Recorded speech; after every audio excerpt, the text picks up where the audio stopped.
భగవద్గీత దశమాధ్యాయము విభూతి యోగము. యద్యద్విభూతిమత్సత్వం శ్రీమదూర్జితమేవ వా తత్తదేవావగచ్చత్వం మమ తేజోంశ సంభవం. ఏ వస్తువు ఐశ్వర్యయుక్తమై కాంతివంతమై మిక్కిలి ఉత్సాహంతో కూడి ఉంటుందో అదంతా నా తేజోంశం వల్ల కలిగినదిగానే నీవు తెలుసుకో.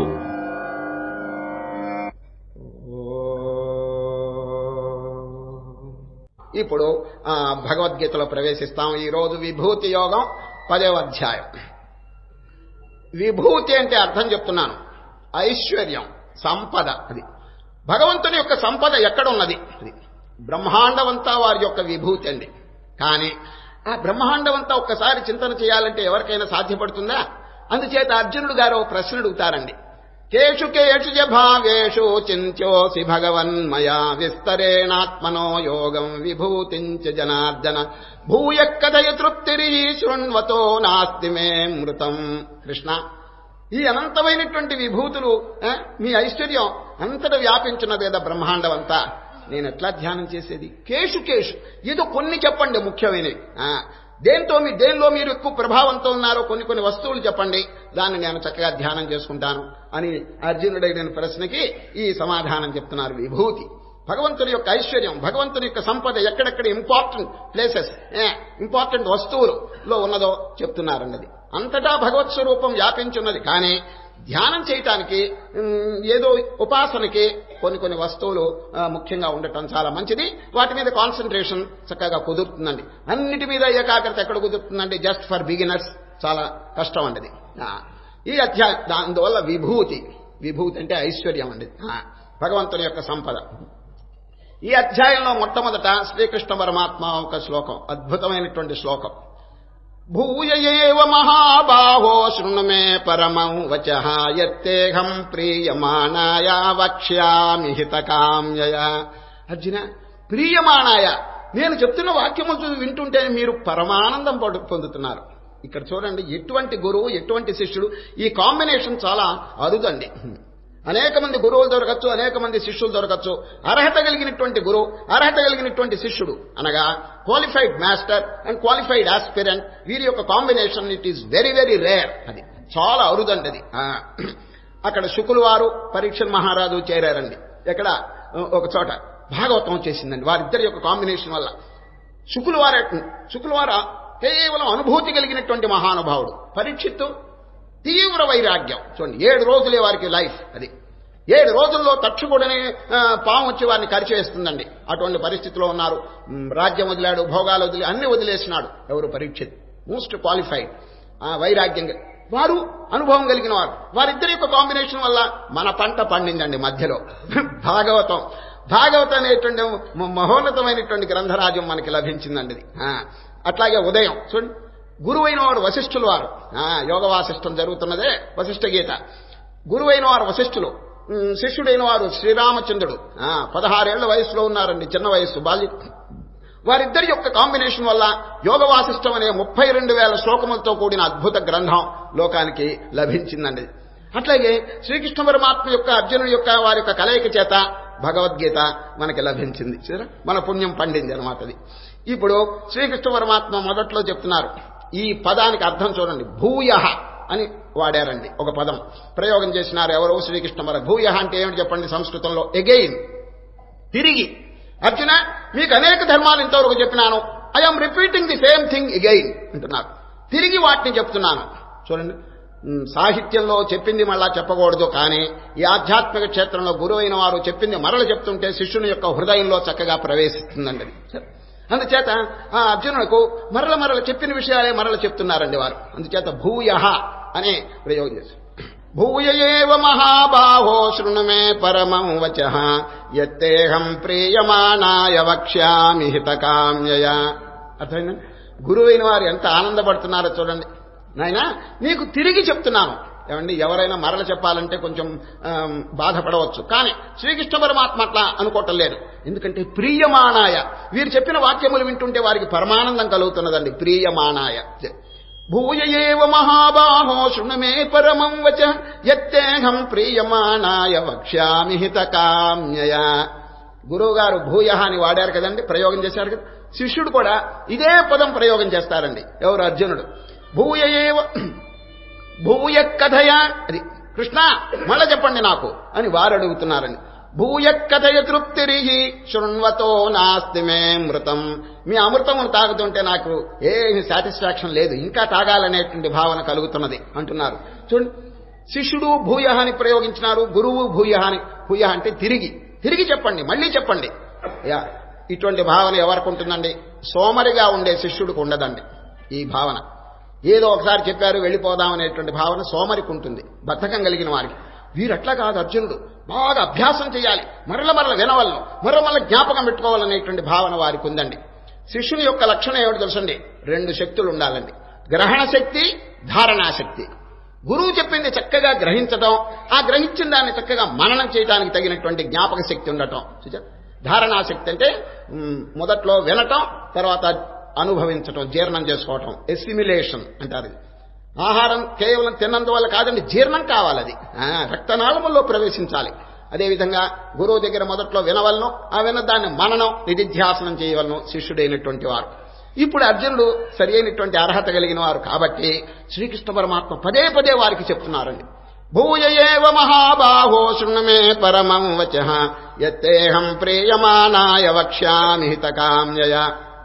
అట్లా కాకుండా ఏమండి, శిష్యుడు అయినటువంటి వారి గురువు మీద శ్రద్ధ లేకపోతే, విశ్వాసం లేకపోతే, గురువు మీద నమ్మకం లేకపోతే, గురువు కష్టపడి చెప్పినప్పటికీ కూడా వేస్ట్ ఆఫ్ ఎనర్జీ. అది గురువు గారు ఊరికే కంఠశ్రోష పెట్టుకోవాల్సింది తప్ప వీడి మనసులో, హృదయంలో ప్రవేశించదు. ఎందుకంటే వీడికి విశ్వాసం లేదు, నమ్మకం లేదు, వారి మీద గురి లేదు, శ్రద్ధ లేదు. మరి అటువంటిప్పుడు శిష్యుని యొక్క హృదయంలో ఎట్లా ప్రవేశిస్తుంది చెప్పండి. అది రేపు పొద్దున్నే ఒక ఎద్దుబండి పంపిస్తాం, సాయంత్రం మీరు ఇక్కడ రాత్రి భోజనం చేసి మీరు బయలుదేరండి, రాత్రి అంతా ప్రయాణం చేస్తే పొద్దున్నే మా గ్రామానికి వస్తారు, ఆ రోజు నుంచి మేము సప్తాహం మొదలు పెట్టుకుంటాం అని అన్ని ఏర్పాట్లు కమిటీ వాళ్ళు చేశారండి. ఎద్దుబండి పంపించారు. ఇక గురువు గారండి ఆ రోజు రాత్రి శుభ్రంగా భోజనం చేసినారు. శిష్యుడు ఒకే శిష్యుడు కదండి, వాళ్ళు చెప్పారు ముందుగా అందరినీ తీసుకురావద్దని. అప్పుడు ఆలోచించినాడు, ఏ శిష్యుడిని తీసుకొస్తాం వెంట? 10 మందిలో అద్భుతమైనటువంటి జ్ఞాపక శక్తి, తెలివి, కామన్ సెన్స్ కలిగిన వాడు ఎవడు అని ఆలోచించాడు ఎవరు గురువు గారు. ఒకరిని సెలెక్ట్ చేశాడండి. ఎవరు గురువు గారు. వాడికి ఎంత తెలివి ఉందో మీరు ఇప్పుడే గ్రహిస్తారు. కానీ ఇప్పుడు వాడు వెంటున్నాడు. ఇక సామాను ఎద్దుబండిలో వేశారండి, కమిటీ వాళ్ళ బండి వచ్చింది, ఎద్దుబండి. 7 సామానండి. గురువు గారికి ఏముంటుంది? దర్భాసనం, కమండలం, పుస్తకాలు, ఏదో కొద్దిగా గుడ్డలు, కమండలం, ఇవన్నీ కూడా చక్కగా దాంట్లో వేసుకున్నారు. ఇక బయలుదేరుతున్నారు. ఎద్దుబండి బయలుదేరింది రాత్రి అండి, 8-9 బయలుదేరారు ఆశ్రమంలో. 15 మైళ్ళు పోవద్దండి, ఎద్దుబండి పోతున్నది. ఇక కొంత దూరం వెళ్ళిన తర్వాత 1 మైలు 2 మైళ్ళు గురువు గారికి నిద్ర వచ్చిందండి. గురువు గారికి నిద్ర వచ్చింది. అప్పుడు శిష్యుడుతో చెప్తున్నాడు, అందరూ బండిలోనే ఉన్నారండి, గురువు శిష్యుడు సామాను. శిష్యుడితో చెప్తున్నాడు, రే నాయన నాకు నిద్ర వస్తున్నది, నువ్వు కూడా నిద్రపోయినా ఉంటే సామాను కింద పడిపోవచ్చు, అందువల్ల నువ్వు మేలుకో, నేను లేచే వరకు నువ్వు మేలుకో, సామాను కింద పడుతుందేమో జాగ్రత్తగా చూస్తూ ఉండు అన్నాడండి గురువు గారు. గురువు గారు పండుకున్నాడు. కొంచెం దూరం పోయిన తర్వాత అండి కమండలం కింద పడిపోయిందండి, గురువు గారి కమండలం. వీడు తీలేదండి, ఎందుకంటే గురువు గారు ఒక వాక్యం చెప్పారు, ఏదన్నా పడుతుంటే చూస్తూ ఉండు అన్నాడండి ఆయన.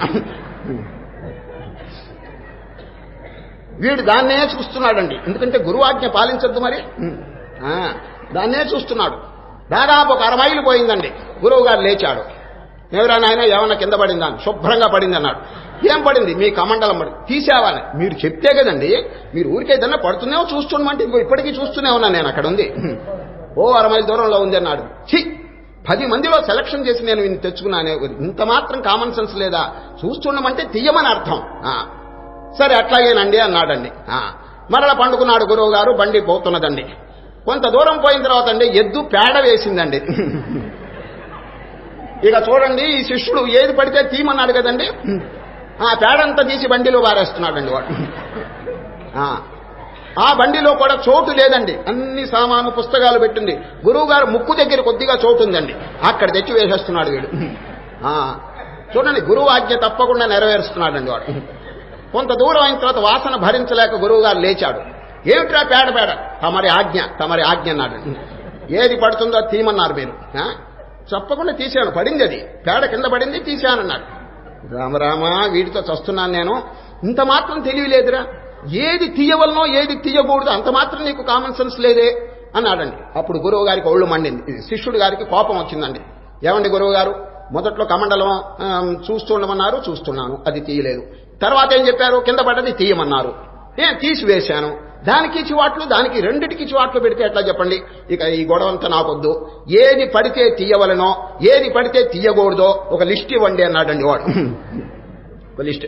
గురువు గారు అప్పుడే ఒక లైట్ పెట్టి ఒక లిస్టు రాసిచ్చాడు. తీయవలసిన వస్తువులు కమండలం, దర్భాసనం, పుస్తకములు, ఇవి గనక కింద పడితే తీయవలను, తీయకూడని వస్తువులు పేడ, పంచతం, ఇవి తీయకూడదు అని లిస్టు రాసిచ్చాడండి. ఆ లిస్టు దగ్గరే పెట్టుకున్నాడు. గురువు గారు మళ్ళీ పండుకున్నాడండి. ఈ బండి పోవటంలో ఒక చిన్న కాలవ వచ్చిందండి, నీళ్లు ప్రవహిస్తున్న కాలవ. ఆ కాలవలో బండి పోతుంటే ఇట్లా వాలిందండి బండి వాలితే గురువు గారు జారి కింద పడ్డాడండి. నీళ్లలో పడి కొట్టుకుపోతున్నాడండి గురువు గారు. అప్పుడు శిష్యుడు అండి లిస్టు చూస్తున్నాడు, లిస్టు.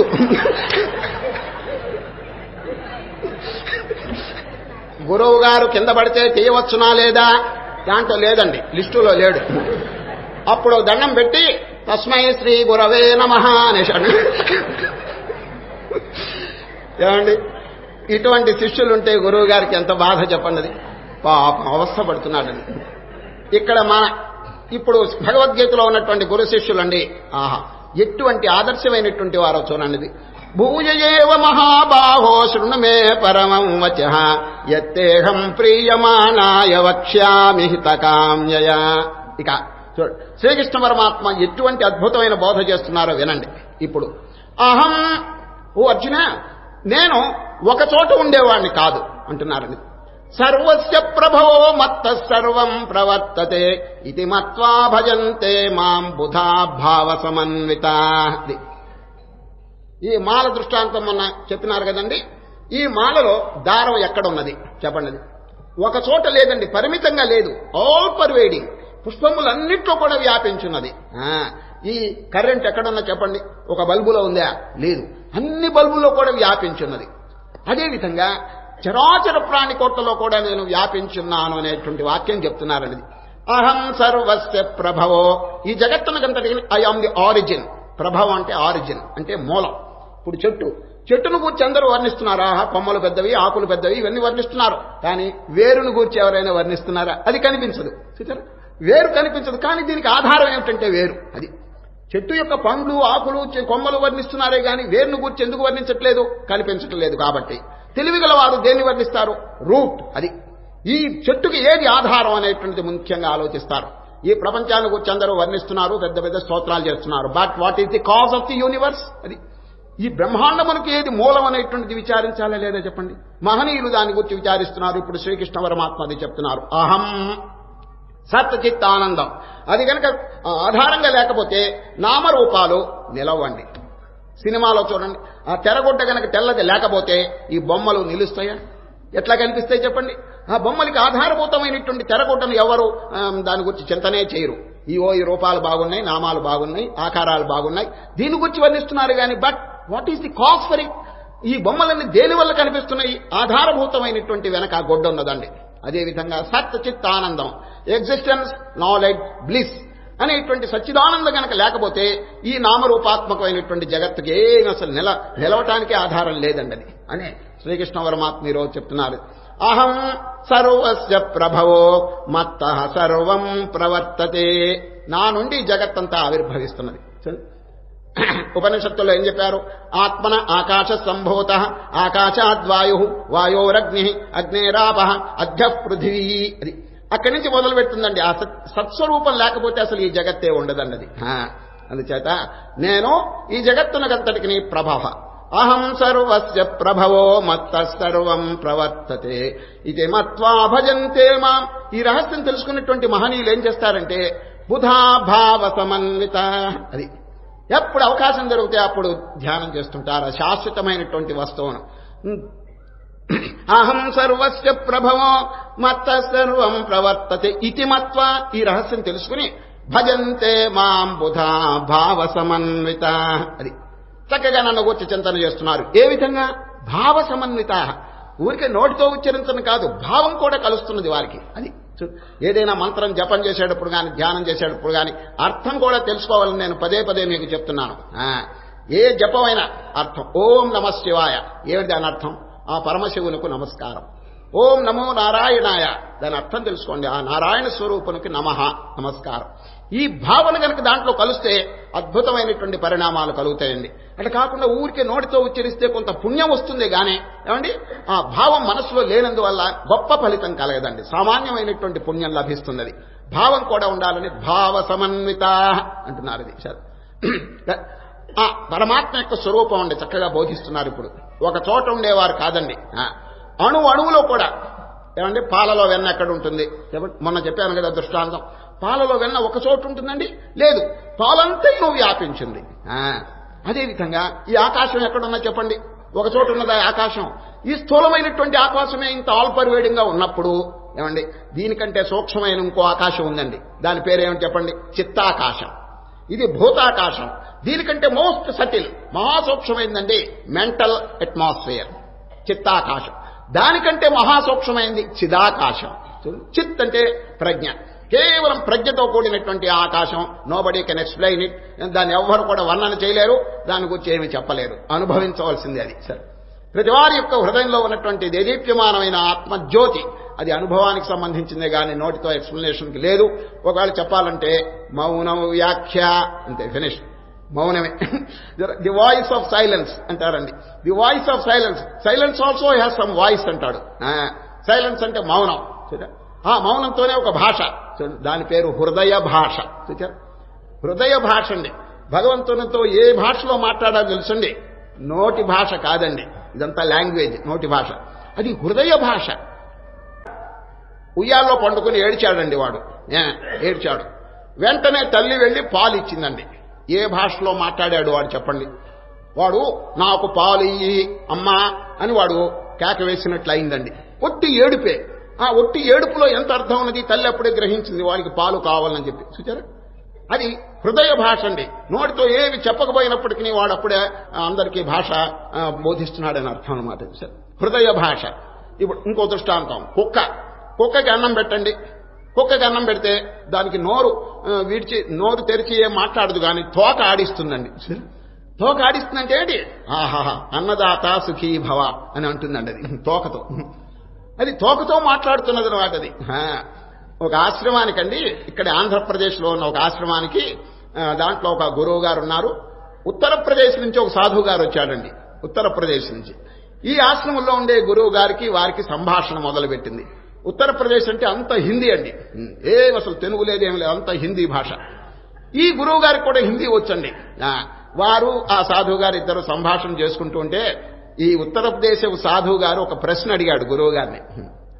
మహారాజ్ ఆప్కే ఆంధ్రప్రదేశ్ కే లోగ్ కిస్ భాషా మే హస్తే హై అన్నాడండి. మీ ఆంధ్రప్రదేశ్ లో ఏ భాషలో జనులు నవ్వుతారు అన్నాడండి వాడు, ఆయన గారు సాధువు గారు. ఈ గురువు గారికి ఏం అంతుపట్టలేదు, ఏంటి నవ్వటానికి భాష ఏమిటి, ఈయన ఇట్లా అడిగాడేమిటి, కిస్ భాషా మే హస్తే అంటాడని ఏమి తోచగా ఇంకో ప్రశ్న అడిగాడు. మహారాజ్ ఆప్కే ఉత్తరప్రదేశ్ మే కిస్ భాషా మే రోతే హై అన్నాడండి. మీ దేశంలో ఏ భాషలో ఏడుస్తారో చెప్పండి అన్నాడండి. దెబ్బతో మౌనం వహించాడు. అయ్యా నవ్వుకు గాని ఏడుపుకు గాని భాష లేదండి, హృదయ భాష. భగవంతునితో హృదయ భాషతోనండి మనం మాట్లాడాల్సింది. అసలు నోటితో మనం ఏమి చెప్పకపోయినా we can contact God with the heart. అది హృదయ భాష అండి. ఆ హృదయంలోనే పరమాత్మ వెలసలుతున్నాడు. అది అందుచేత ఈ ప్రేమ, దయ, కరుణ, పరోపకారం, అహింస ఇటువంటి ఉదాత్తమైనటువంటి గుణాలు గనక మనం అభ్యసిస్తే భగవంతుడు చక్కగా అనుభవానికి వస్తాడండి. అది హృదయం అండి తెల్లగా సఫేద్గా సత్వగుణంగా గనక ఉంటే అక్కడ భగవంతుని యొక్క ఆవిర్భావం చక్కగా మనకి అనుభవానికి వస్తుందండి.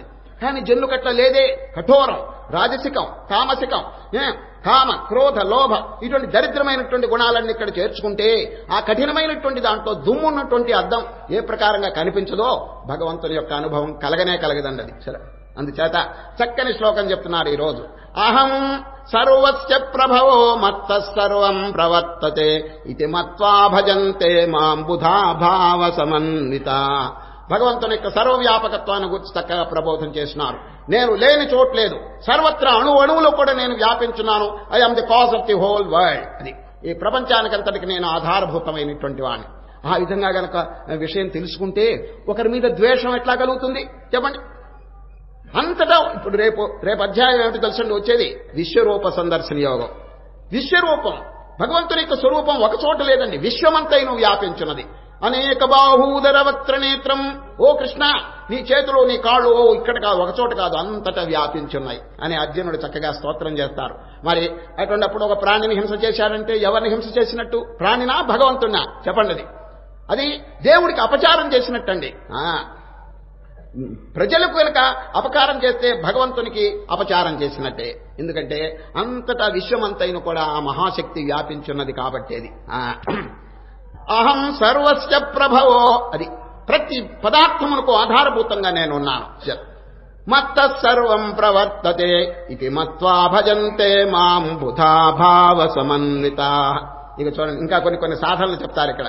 మచ్చిత్త మద్గత ప్రాణ బోధయంతః పరస్పరం కథయంతశ్చ మాం నిత్యం తుష్యంతి చ రమంతి చ. మహనీయులు అవలంబించేటువంటి కార్యక్రమం అండి. మోక్షం పొందటానికి ఏమండి తీవ్రమైనటువంటి అభ్యాసం ఉండాలండి. ఏదో కొద్దిగా ధ్యానం చేసి వదిలిపెట్టడం కాదండి. అది ఎప్పుడెప్పుడు అవకాశం ఉంటుందో అప్పుడప్పుడు చక్కగా ఈ ఆధ్యాత్మికమైనటువంటి కార్యక్రమాల్ని అమలు పెట్టాలన్నది. ఎందుకంటే అభ్యాసం గనక లేకపోతే మనస్సు లొంగదండి.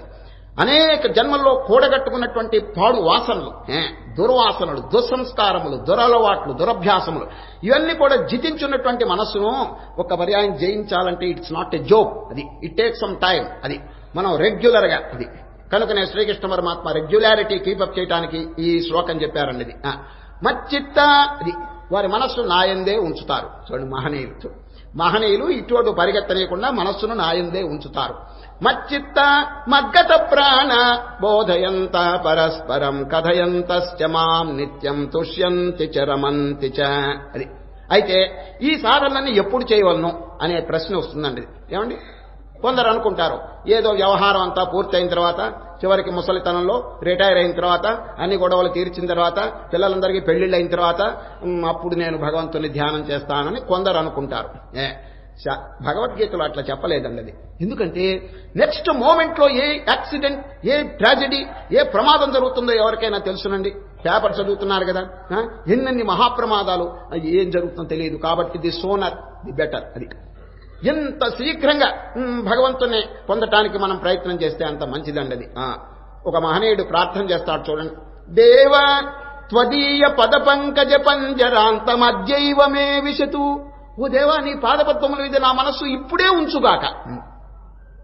ప్రాణప్రయాణ సమయే కఫవాత పిత్తై కంఠావరోధన విధౌ స్మరణం కుతస్తే.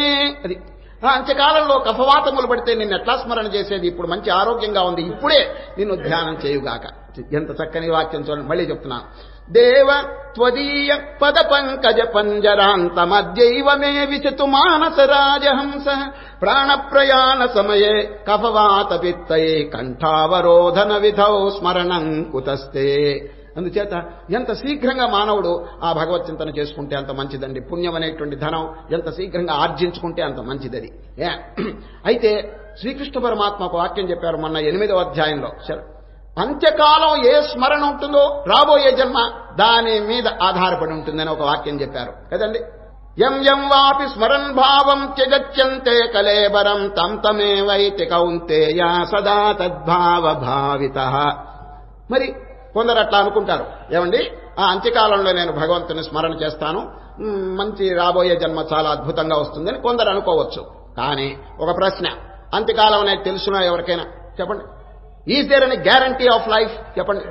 ఇగో ఫలానప్పుడు నాకు ఈ ప్రాణవాయువు ఎగిరిపోతుందనేటువంటి విషయం ఎవరికైనా తెలుసునా? లేదు కదా.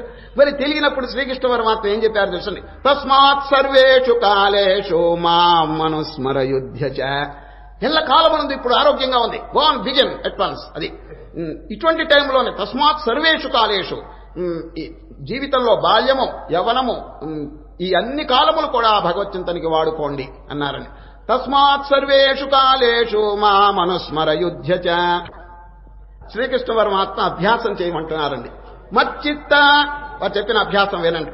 మచ్చిత్త మద్గత ప్రాణ బోధయంతః పరస్పరం. అది మహనీయులైన వారు తమ జీవిత కాలంలో చక్కగా నామం లేక విచారణ ఇవన్నీ అవలంబిస్తూ పరస్పరం ఒకరికొకరు బోధ చేసుకుంటారటండి. సరే, బోధయంతః పరస్పరం అంటే ఇద్దరు ముగ్గురు మహనీయులు చేరి చక్కగా ఆత్మ విచారణ. సరే, ఆ ఆధ్యాత్మికమైనటువంటి విచారణ ఇది చాలా అవసరం అండి.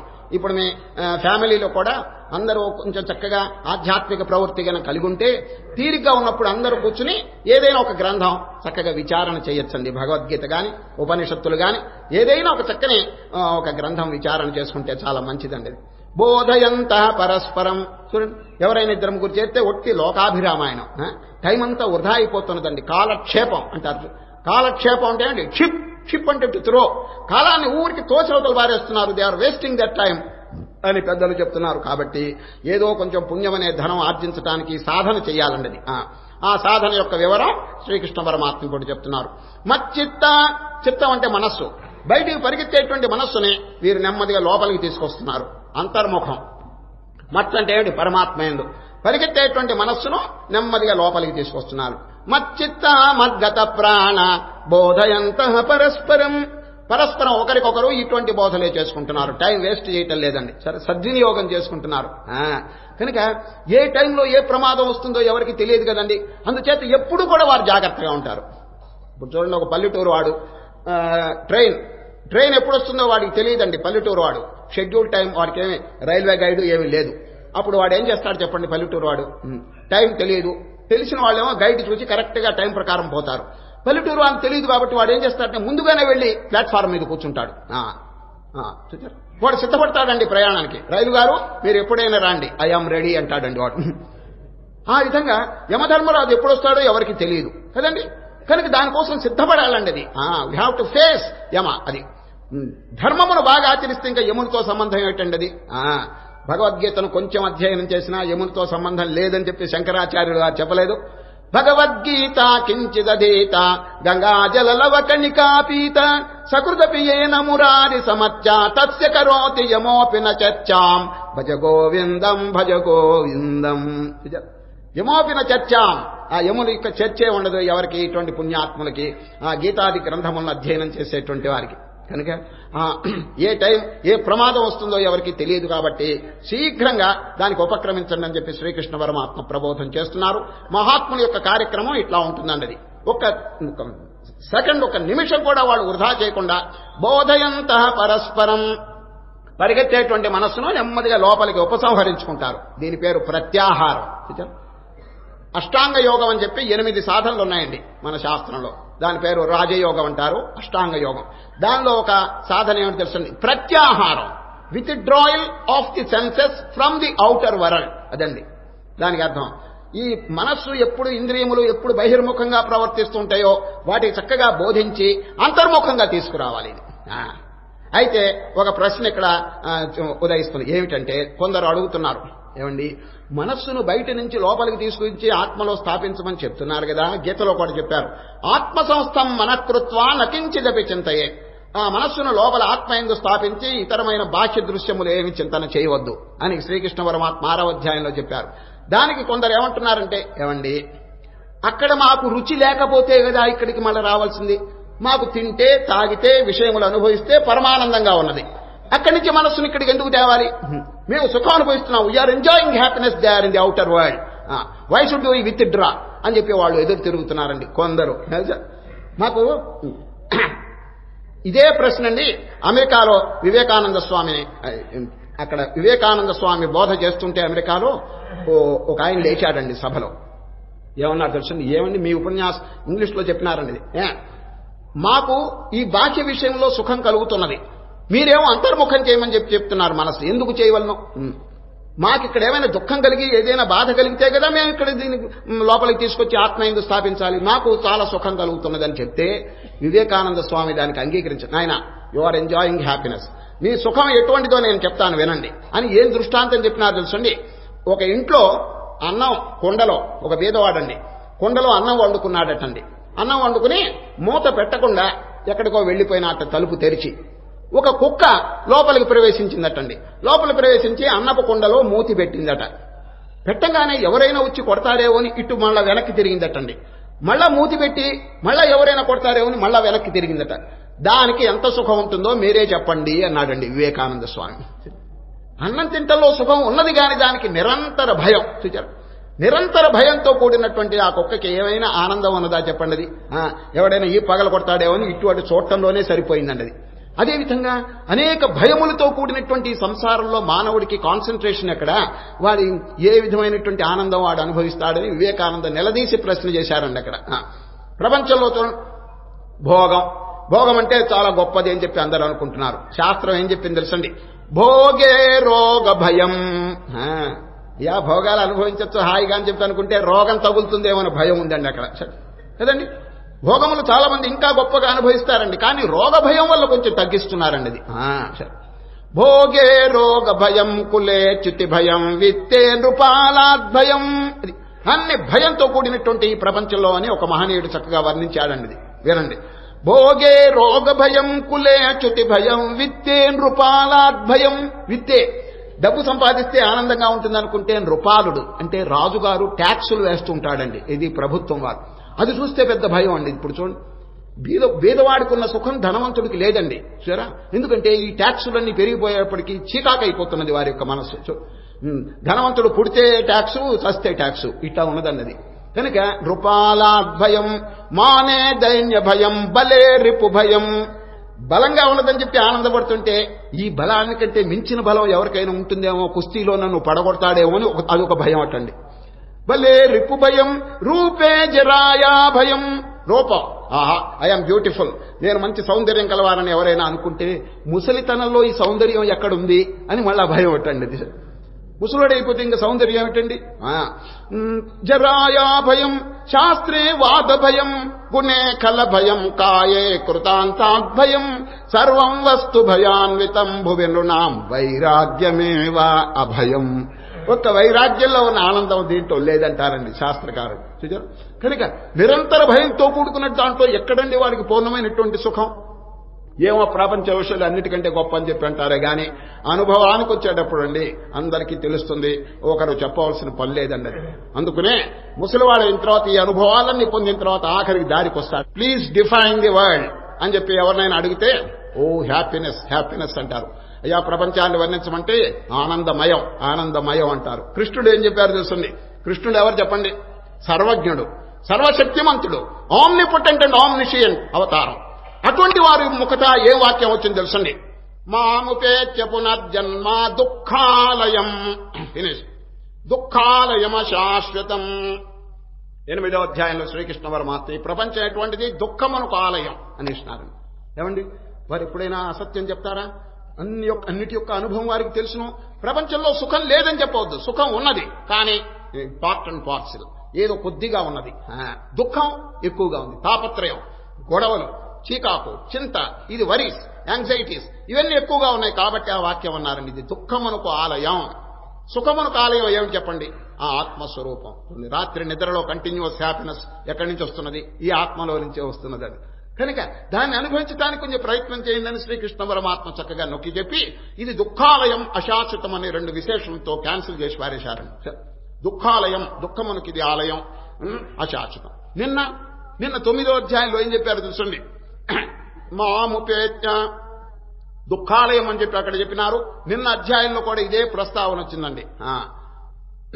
ఈ ప్రపంచం అనేది దుఃఖమునకు ఆశ్రయము అని చెప్పి అనేసినారు. కాబట్టి ఆ పరమాత్మ యొక్క వాక్యంలో ఎంత సత్యం ఉన్నదో అనుభవంలో తెలుస్తుందండి. అది మాముపేత్య పునర్జన్మ దుఃఖాలయమశాశ్వతం నాప్నువంతి మహాత్మాన సంసిద్ధిం పరమాంగత ఆ బ్రహ్మ భువనాల్లోకా పునరావర్తినోర్జున. అది ఏ లోకానికి వెళ్ళినా యు మస్ట్ రిటర్న్. మాముపేత్యతు కౌంతేయ పునర్జన్మన విద్యతే. నన్ను అంటే ఆ పరమాత్మను కనుక పొందితే ఇంకా పుట్టటం చావటం లేదండి. జన్మరాహిత్యం, కైవల్యం, మోక్ష సిద్ధి వాడికి కలుగుతుందని ఈ విధంగా శ్రీకృష్ణ పరమాత్మ చెప్పి ఇప్పుడు ఒక మహత్తరమైనటువంటి బోధ చేస్తున్నారు.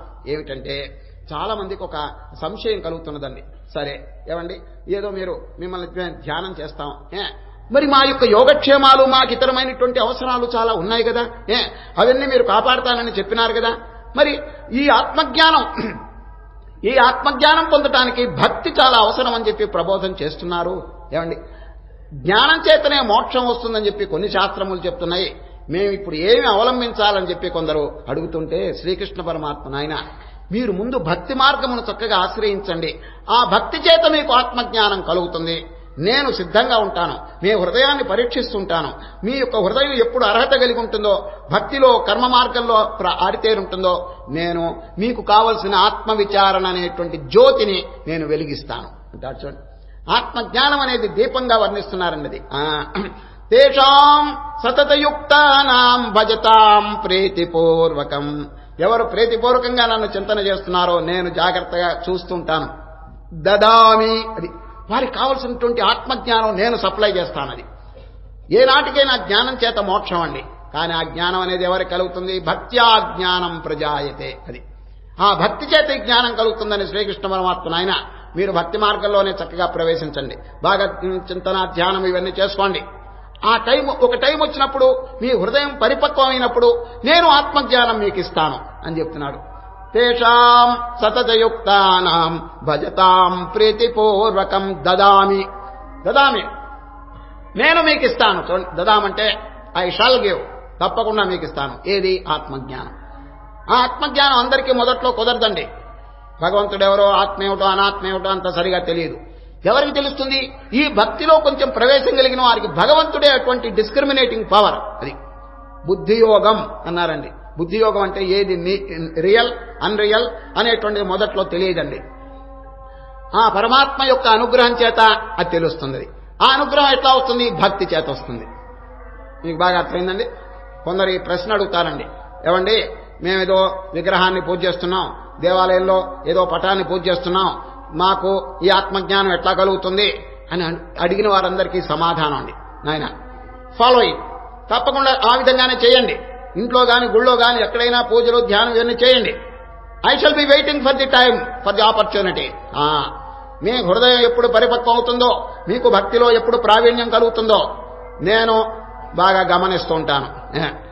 అది ఎప్పుడు అర్హత కలిగిందో, పరిపక్వత కలిగిందో నేను మీకు ఆత్మజ్ఞానం ఇస్తాను. అర్థమైందా? ఈ విధంగా ఎవరికైనా ఇచ్చినారా అని మీరు అడగచ్చు. ప్రహ్లాదుడికి ఆ విధంగా ఇచ్చినారండి. ప్రహ్లాదుడు ఏం చేసినారు తెలుసండి? ఓం నమో నారాయణాయ అష్టాక్షరి మహామంత్రం వేలు కాదండి, ఇంకా లక్షలు బాగా జపం చేసేసినారు. ఎవరు? ప్రహ్లాదుడు. భగవానుడు ప్రత్యక్షమైన ఆయన వరం కోరుకో అన్నారని.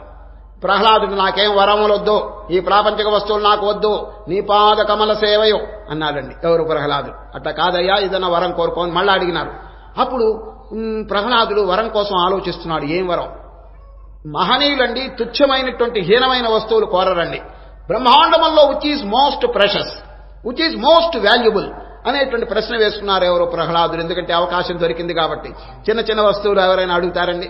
అందుచేత ప్రపంచంలో అన్నిటికంటే విలువైన వస్తువు ఏదైనా ఆలోచిస్తుంటే తెగలేదండి. ఎందుకనగా ఏది ఆలోచనకు వస్తే అది కాలగర్భంలో నశించిపోయేటట్టుగా ఉన్నదండి. అది కదా, ఇంద్ర పదవి, చంద్ర పదవి, సూర్య పదవి, ఇంకా ఇతరమైన రాజ్యం, చక్రవర్తి, ఇదంతా కూడా కాలగర్భంలో నశించిపోతే అటువంటి తుచ్చమైనటువంటి క్షణికమైన వస్తువులు నేను ఎందుకు కోరాలి అనే సంకల్పం కలుగుతున్నది.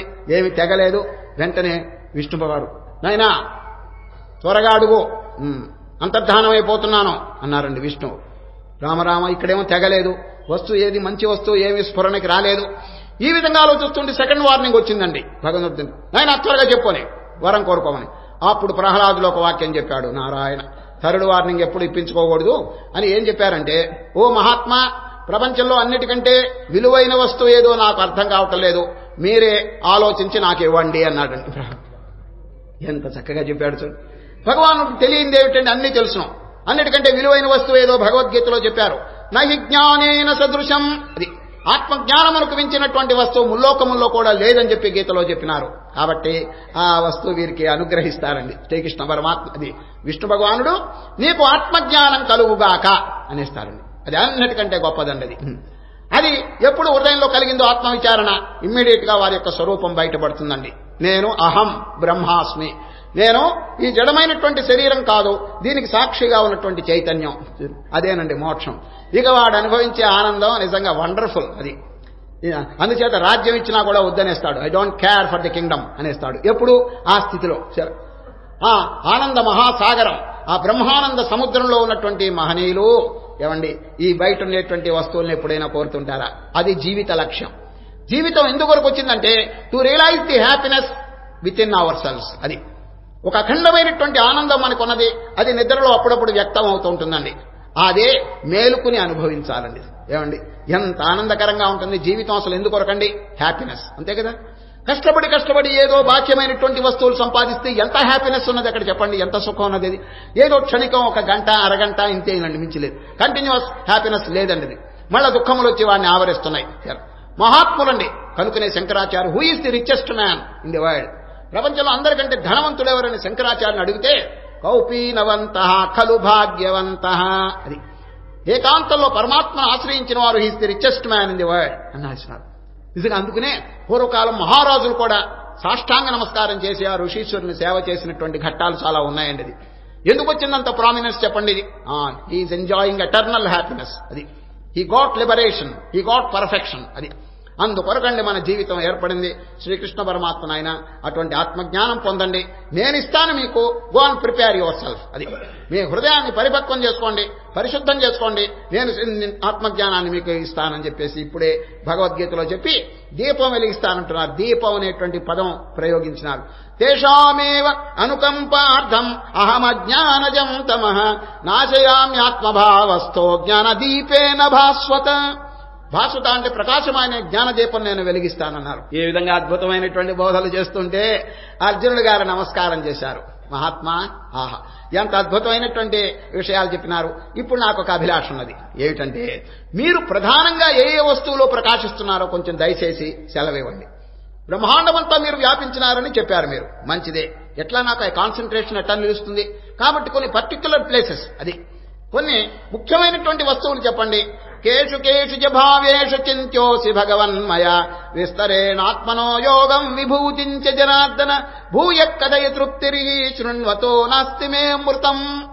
మీ బోధ వింటుంటే నాకు పరమానందంగా ఉన్నది, అమృతం తాగినట్టుగా ఉన్నది, ఇంకా చెప్పండి అని కొన్ని విభూతులు అనగా భగవానుని యొక్క ఐశ్వర్యం ఎక్కడ ప్రధానంగా ఉన్నదో చెప్పమన్నారు. వెంటనే శ్రీకృష్ణ పరమాత్మ జనరల్ గా చెప్తున్నారన్నది. సరే, అహమాత్మా గుడాకేశ సర్వభూతాశయ స్థిత అహమాదిశ్చ మధ్యంచ భూతానాం అంతయేవచ. అది అర్జున, నేను సమస్త భూతకోట్లలో ఒక చోట పరిమితంగా కాకుండా అంతటా వ్యాపించున్నానని ఒకసారి జనరల్ గా చెప్పేశారండి. చెప్పి పర్టికులర్ గా చెప్తున్నారు ఒక్కొక్క విషయం. అది మొదట్లో నేను లేని చోటే లేదు, అంతటా వ్యాపించున్నాను, కానీ కొన్ని ముఖ్యమైనటువంటి చోట్లు చెప్తున్నాను విను. నదులండి, కావాల్సిన నదులు ఉన్నాయి. ఏ నది అన్నిటికంటే గొప్ప ప్రభావం కలదంటే శ్రోతసామస్మి జాహ్నవి అంటాడు. జాహ్నవి అంటే గంగ. గంగానదిలోనే, అందుచేతనే ఇప్పుడు అందరూ గంగానదికి ప్రయాణం అయిపోయి స్నానాలు చేస్తుంటారండి. సరే, తర్వాత చెట్లు, చాలా చెట్లు ఉన్నాయి కదా.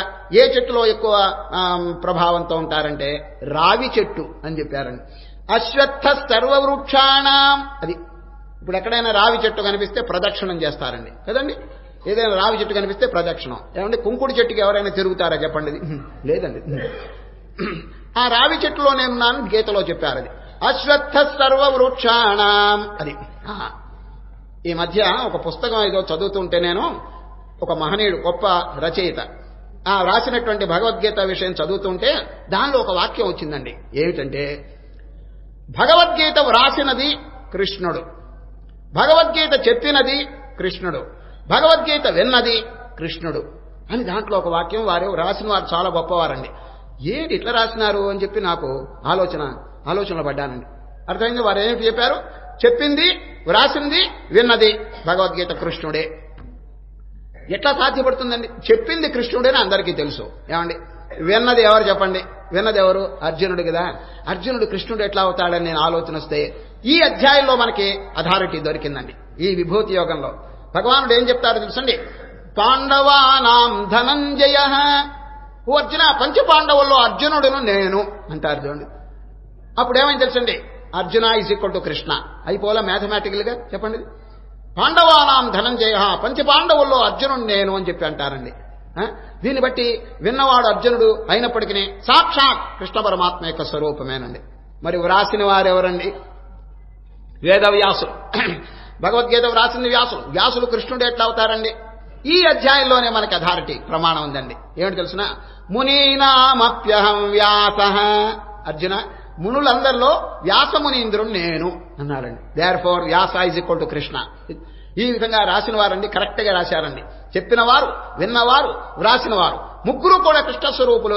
అందువల్ల ఈ ముగ్గురు యొక్క కాంబినేషన్ వల్ల అద్భుతమైనటువంటి గ్రంథం ఆవిర్భవించిందండి.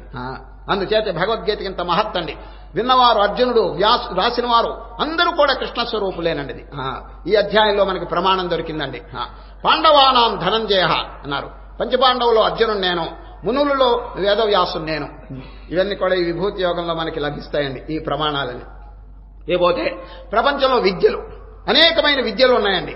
అన్ని విద్యల్లో గొప్ప విద్య ఏదైనా ప్రశ్న వస్తే అధ్యాత్మ విద్యానాం, అది అధ్యాత్మ విద్య అంటే స్పిరిచువల్ నాలెడ్జ్. ఇప్పుడు మనం విచారం చేస్తున్నాం చూడండి, అది బెస్ట్ నాలెడ్జ్ అనమాట. అది ప్రపంచంలో అనేక విద్యలు ఉన్నాయి, కానీ మృత్యువుని తప్పించి మానవునికి అమరత్వమును ప్రసాదించేటువంటి విద్య ఇతరమైన విద్యల్లో ఎక్కడ లేదండి. ఈ అధ్యాత్మ విద్యలో ఉన్నది అది. కనుకనే దీనికి తారక విద్య అనే పేరు పెట్టారండి. అధ్యాత్మ విద్యానాం. ఇక చూడండి, మహనీయుల యొక్క పేర్లు కొంచెం దీంట్లో ప్రవేశించిన భృగు మహర్షి యొక్క పేరు దీంట్లోకి వస్తుందండి. ప్రహ్లాదుని యొక్క పేరు దీంట్లో ప్రవేశించిందండి. ఎంత పుణ్యవాచని ప్రాతస్మరణీయులండి వీళ్ళందరూ. రాక్షసులు, దైత్యులు అనేక మంది ఉన్నప్పటికీ ప్రహ్లాదశ్చాస్మి దైత్యానాం, అది ఈ విధంగా అనేక విషయాలు దీంట్లో చెప్పినారు. యజ్ఞం చూడండి, యజ్ఞములు అనేక ఉన్నాయి కదండి. ఏమిటి చెప్పండి? రాజసు యజ్ఞం, అశ్వమేధ యజ్ఞం, ఇంకా అనేకమైనటువంటి యజ్ఞాలు ఉన్నాయి. ఇవన్నీ స్వల్పమైనటువంటి ఫలాలు కలుగు చేసేవండి, ప్రాపంచిక ఫలాలు కలుగు చేసే యజ్ఞాలండి. కానీ ఒక యజ్ఞం ఉంది, చీపెస్ట్ అండ్ బెస్ట్ అంటున్నారు శ్రీకృష్ణుడు. చీపెస్ట్ అంటే చవక, ఏమి ఖర్చు లేదండి. ఇప్పుడు అశ్వమేధ యాగం చేయాలంటే అంగబలం, అర్థబలం ఎంత కావాలి చెప్పండి. ఒక యజ్ఞం ఉన్నది, దానికి ఏమి ఖర్చు లేదండి. అదేమిటో తెలుసండి, కృష్ణ పరమాత్మ ఈ అధ్యాయంలో చెప్పారు. యజ్ఞానాం జపయజ్ఞోస్మి. జపం లేక ఒక మాల చేసుకోండి, ఓం నమ శివాయ. ఏమైనా దీంట్లో ప్రయాసం ఉన్నదా చెప్పండి. ఇది అన్నిటికంటే, అన్ని యజ్ఞముల కంటే గొప్ప ఫలం కలుగు చేస్తుందండి. చీపెస్ట్ అండ్ బెస్ట్ అన్నారు. అది చవక, అన్నిటికంటే గొప్ప ఫలం. ఏమండి, ఈ యజ్ఞం ఎందుకు ఆచరించకూడదు? అందరి ఇళ్లలో చక్కగా ఒక జపమాలు తీసుకుని ఆ భగవంతుని యొక్క నామం ఎందుకు జపం చేయకూడదు? పరమాత్మ యొక్క వాక్యంలో మనకి విశ్వాసం ఉంటే ఇది అన్నిటికంటే గొప్ప ఫలితం కలుగు చేసే యజ్ఞం అని చెప్పి వారు చెప్పినప్పుడు, ఇంకా ద్రవ్య యజ్ఞం, తపోయజ్ఞం, యోగ యజ్ఞం, ఈ అర్థయజ్ఞం, ఇవన్నీ ఎందుకు చెప్పండి? అది వాటితో ఊరికే కర్మకాండ సంబంధమైందంతా దూరంగా పెట్టి ఈ మనకి మోక్షమును, ఆత్మజ్ఞానాన్ని, భగవంతుని యొక్క అనుగ్రహాన్ని కలుగు చేసేటువంటి ఈ జపయజ్ఞం తప్పకుండా ప్రారంభించటం మంచిదండి. యజ్ఞానాం జపయజ్ఞోస్మి. ఈ విధంగా చాలా విషయాలు బోధ చేసి ఆఖరికి ఏం చెప్పారు తెలుసండి? అర్జున, ఏమైనా అంతం ఉన్నదా దీనికి? ఈ విధంగా చెప్పబోతుంటే దెర్ ఇస్ నో ఎండ్. భగవంతుని యొక్క విభూతులను గురించి వర్ణించుకుంటే ఎక్కడైనా అంతం ఉన్నదండి. ఆ వాక్యం చెప్తున్నారు, నాంతోస్తి, దెర్ ఇస్ నో ఎండ్. దీనికి ఏం అంతం లేదు. నాంతోస్తి మమ దివ్యానాం విభూతీనాం పరంతప ఏషదూద్దేశతః ప్రోక్తో విభూతేర్విస్తరో మయా. ఏదో కొద్దిగా చెప్పాను, సంతృప్తి పొందండి. ఇప్పుడు సారభూతమైనటువంటి ఒక వాక్యం చెప్తున్నారు. యద్యద్విభూతి మత్సత్వం శ్రీమదూర్జితమేవ తత్తదేవావగచ్చత్వం మమ తేజోంశ సంభవం. అర్జున, ఇంకా ఎక్కువ ఎందుకు చెప్పాలి? ఒక్క వాక్యం చెప్తున్నాను విను. ఏమిటంటే, ఎక్కడెక్కడ ఉత్సాహం, ఎక్కడెక్కడ ఉల్లాసం, ఎక్కడెక్కడ ఆనందం ఉన్నదో అక్కడ నేను ఉంటాను అని జనరల్ గా చెప్పేశారండి. సార్, వస్తువులన్నీ అక్కడక్కడ చెప్పి జనరల్ గా చెప్పేస్తున్నారు. ఏ ఇంట్లో ఆనందం, ఉల్లాసం, ఉత్సాహం, ధైర్యం, నిర్భయత్వం, సాహసం ఇటువంటిది ఉంటుందో అక్కడ నేను తప్పకుండా ఉంటాను అని జనరల్ గా చెప్పారు. యద్యద్విభూతి మత్సత్వం శ్రీమదూర్జితమేవ తత్తదేవావగచ్చత్వం మమ తేజోంశ సంభవం. అది ఎవరింట్లో దిగులు, దుఃఖం, ఏడుపు, చీకాకు, సోమరితనం, బద్ధకం ఉంటాయో అక్కడ నేను ఉండను. అక్కడ ఎవరుంటారు మరి? దయ్యం. దేవుడు ఉండడండి, దయ్యం ఉంటుంది అక్కడ. ఈ విధంగా కొంపలండి అంధకార బంధురం అయిపోతున్నాయండి. ఆ కృష్ణ పరమాత్మ యొక్క ఉనికిని ఎందుకు తెచ్చుకోకూడదు అక్కడ చెప్పండి? ఆప్టిమిజం అంటారండి దీన్నే. ఆప్టిమిజం అంటే ఆ ధైర్యము, నిర్భయత్వము, ఆనందము, ఉల్లాసము ఇది ఎక్కడ ఉంటుందో అక్కడ భగవంతుడు ఉంటాడండి. అది ఉత్సాహం, శాస్త్రంలో చెప్పిన ఇంకో శ్లోకం చెప్తాను. ఉత్సాహం, సాహసం, ధైర్యం, బుద్ధిశక్తి, పరాక్రమ షడేతే యత్ర తిష్టంతి తత్ర దేవోపి తిష్టతి. ఈ 6 ఎక్కడుంటాయో అక్కడ భగవంతుడు కాపరం ఉంటాడని శాస్త్రవాక్యం ఇంకోటండి. ఏమిటి చెప్పండి? ఉత్సాహం, సాహసం, ఆ వాక్యమే ఇక్కడ చెప్తున్నారు. ఇక లాస్ట్ వర్స్ ఏమిటో తెలుసండి. అథవా బహునైతేన కిం జ్ఞాతేన తవార్జున విష్టభ్యాహమిదం కృత్స్నం ఏకాంశేన స్థితో జగతు. లాస్ట్ అండి. ఇప్పుడు నేను చెప్పిన శ్లోకం చివరి శ్లోకం. దాని అర్థం ఏమిటంటే ఈ జగత్తంతైన కూడా నాలో ఏకాంశం అన్నారండి. ఏ పార్ట్ అండ్ పార్సల్. ఇంకా భగవంతుని యొక్క స్వరూపం ఎంత ఉందో మీరే ఆలోచించుకోండి. Whole universe is a atom. అది ఇన్ గాడ్. అది ఆ భగవంతుల్లో. అథవా బహునైతేన కిం జ్ఞాతేన తవార్జున విష్టభ్యాహమిదం కృత్స్నం ఏకాంశేన స్థితో జగతు. ఈ కనిపించే ఈ బ్రహ్మాండవంతైన కూడా ఆ పరమాత్మలో ఒక చిన్న అణువు. ఇంకా ఎంత స్వరూపం ఉన్నదో అది రేపు మనం చక్కగా వింటామండి. ఇంత అనంతమైనటువంటి స్వరూపంలో ఈ మానవుడికి అహంకారం ఏమిటి చెప్పండి? చెప్పండి కొంచెం. మానవుడు నన్ను మించిన వాళ్ళేడని ఏదో కొంచెం చదువు, కొంచెం ధనం, కొంచెం సౌందర్యం, కొంచెం అధికారం, ఈ విధంగా కొన్ని పొంది నన్ను మించిన వాళ్ళేడని చెప్పి అహంకరించడం అనేది న్యాయమేనా చెప్పండి? ఒక్కసారి ఆకాశం వంక చూడండి, అహంకారం తొలగిపోతుందండి. ఇది కొందరికి చెప్పే సలహా అండి. ఇది ఎవరికైనా అహం కలిగితే ఒక్కసారి అమావాస్య నాడు ఆకాశం చూడండి, లేకపోతే నేల మీద పాకే చీమల్ని చూడండి, చీమల్ని. అప్పుడు తెలుస్తుంది, అహంకారం వదిలిపోతుంది. ఇటువంటి దుర్గుణాల వల్లనే ఆ చీమలు వాళ్ళు పూర్వం ఇటువంటి జన్మలో ఈ చీమలుగా పుట్టారు వాళ్ళు. చూడండి ఎంత దౌర్భాగ్యం. ఆ అనంతమైనటువంటి ఆకాశంలో ఈ భూమి ఎంత చెప్పండి? మీరు ఎస్ట్రానమీ అంటే ఖగోళ శాస్త్రం చదివి ఉంటారు కదా. ఒక్కసారి ఆలోచించండి, సూర్యుని పక్కన మన భూమి ఎంత చెప్పండి? సూర్యుని పక్కన అట్లాస్లో చూడండి, సూర్యుని పక్కన మన భూమి ఎంతండి? చిన్నదండి. మన భూమి 9 గ్రహాల్లో ఒక గ్రహం అండి ఇది. ఈ గ్రహం యొక్క దీని విస్తీర్ణం ఎంతో తెలుసండి? 24,000 మైళ్ళు అండి. 24,000 మైళ్ళు సర్కంఫరెన్స్ కలిగినటువంటి ఈ భూమి ఏమండి సూర్యుని పక్కన చిన్న చుక్కలాగా ఉంటుంది. ఇంకా సూర్యుడు ఎంత పెద్దవారో చూడండి. అది ఆ సూర్యుడు ఈ అనంతమైనటువంటి విశ్వంలో ఒక చిన్న చుక్క. చూశారు? ఇంకా ఎంత ఆకాశం ఉన్నది, ఎన్ని గ్రహాలు ఉన్నాయి. ఈ విశ్వంలో మన సూర్యుడు ఎంత చెప్పండి? ఆ సూర్యుడి దగ్గర మన భూమి ఎంత? ఆ భూమిలో మన ఆసియాఖండం ఎంత? ఆసియాఖండంలో ఇండియా ఎంత? ఇండియాలో ఆంధ్రప్రదేశ్ ఎంత? ఆంధ్రప్రదేశ్లో ఈ జిల్లా ఎంత? జిల్లాలో మీ ఇల్లు ఎంత? ఇంట్లో మీరెంత చెప్పండి? ఒక్క పర్యాయం ఆలోచిస్తే అహంకారం చస్తుందండి, ఎగిరి అవతలపోతుందని. అందుచేతనే శ్రీకృష్ణ పరమాత్మ శ్లోకం చెప్పారు. యద్యద్విభూతి మత్సత్వం శ్రీమదూర్జితమేవ తత్తదేవావగచ్చత్వం మమ తేజోంశ సంభవం. అది బ్రహ్మాండమంతైన కూడా నాలో ఒక అంశం అన్నారు. ఇటువంటి విషయాలు చక్కగా మననం చేసి ఆ పరమాత్మ అనన్యమైనటువంటి భక్తిని కలుగు చేసుకోవటం మన యొక్క ధర్మం. ఈ విధంగా 10వ అధ్యాయం పూర్తయింది. రేపు 11వ అధ్యాయం విశ్వరూప సందర్శన యోగమును కూర్చున్న విచారణ జరుగుతుంది. ఓ